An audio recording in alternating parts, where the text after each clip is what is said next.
Ah, yes, Mr. Hendis. All right, right at the beginning of your run.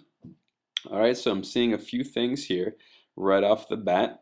Totally easy fixes, and let's dissect them. So right now we'll focus on the arms. Yes, they are moving. I would like, though, to see them moving back a little bit more. Think of me sniffing your shoulder blades and you trying to elbow me in the head to get me off of you. That right there is going to open up your stride more because, again, you're utilizing more arm swing. Legs take cues from the arms, and so your legs will open up more as a byproduct of that. The toes are pointed up just a little bit, so you can see that when you're coming down that heel, and you'll see it a little bit more in a different view we have coming up.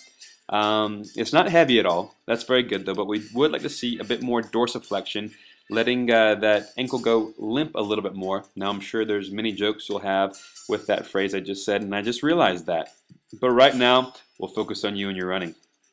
So good speed there, excellent speed. You've probably got about 1.25 miles left at this point. The arms on this angle are looking very good because they're not crossing the center line of the body. You have that Nordic skiing or elliptical motion, which is exactly what we're looking for. So very, very well done with that arm movement.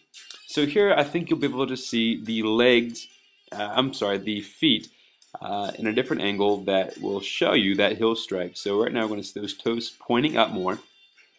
So let's try to get those, again, lower to the ground, over almost more of a flat foot strike, and possibly a little bit more lift with that knee there as well. Now this one coming up is something I have yet to nail. Perfect form with a snot rocket.